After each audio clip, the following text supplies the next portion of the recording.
ចូលរៀនសូត្រនៅសួស្តីអ្នកទាំងអស់គ្នាថ្ងៃនេះដែលខ្ញុំនឹងប្រាប់អ្នកទាំងអស់គ្នាអំពីការចូលចុះឈ្មោះទៅលើ website JSMM ដែលអ្នកទាំងអស់គ្នាគ្រាន់តែចុចទៅលើ Safari បើសិនជាអ្នកទាំងអស់គ្នាប្រើទូរស័ព្ទជាពពុះ iOS ហើយបើអ្នកទាំងអស់គ្នាប្រើជាពពុះ Android អ្នកទាំងអស់គ្នាគ្រាន់តែចុចទៅលើ Google ឬក៏ Chrome ដែលខ្ញុំមានតែ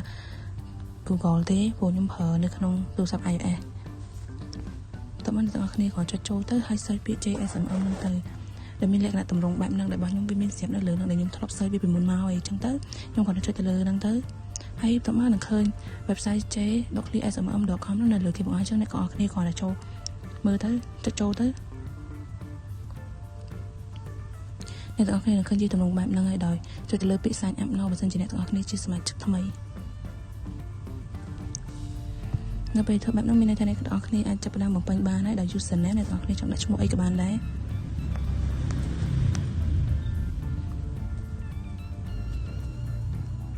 ចឹងឈ្មោះរបស់ខ្ញុំដាក់ថា Somali 1245ហើយចំពោះ email វិញអ្នកទាំងអស់គ្នាចង់ដាក់ email បែបណាក៏បានដែរព្រោះថាអស់តែអ្នកទាំងអស់គ្នាមានភាពងាយស្រួលប៉ុន្តែគ្រាន់តែបើសិនជាអ្នកទាំងអស់គ្នាប្រើ email ប៉ុន្តែវាអាចជួយអ្នកទាំងអស់គ្នានៅពេលអ្នកទាំងអស់គ្នាផ្លេច email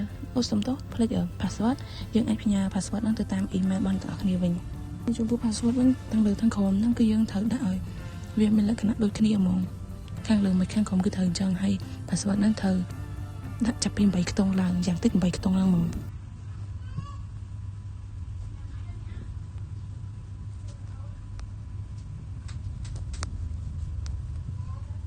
នៅពេលដែលអ្នកទាំងអស់គ្នាចុចឲ្យអ្នកទាំងអស់គ្នាគាត់ចុចទៅលើពាក្យអំណរrobotទៅបន្ទាប់មកទៀតវានឹងតម្រូវអ្នកទាំងអស់គ្នាចុចទៅតាមអ្វីដែលគេចង់ឲ្យយើងចោទចែកដើម្បីផ្ទៀងផ្ទាត់ថាយើងនឹងមិនមែនជា robot ដូចក្នុងនេះគេឲ្យយើងចុចពាក្យ stay បានន័យថាចតើចុចឲ្យអស់មកយើងគាត់ហើយបន្ទាប់មកយើងគាត់ចុចទៅលើពាក្យ next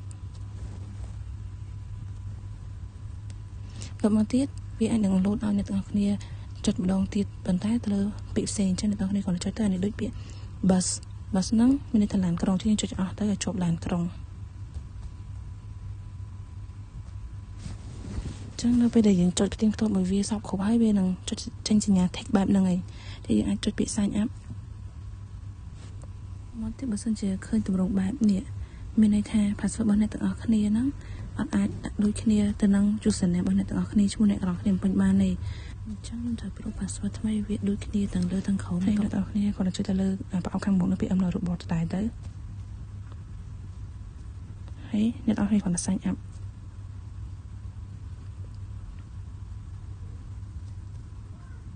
ចឹងបើសិនជាអ្នកទាំងអស់គ្នាឃើញបែបហ្នឹងហើយមានន័យថាការចុះឈ្មោះរបស់អ្នកទាំងអស់គ្នាហ្នឹងទទួលបានជោគជ័យហើយ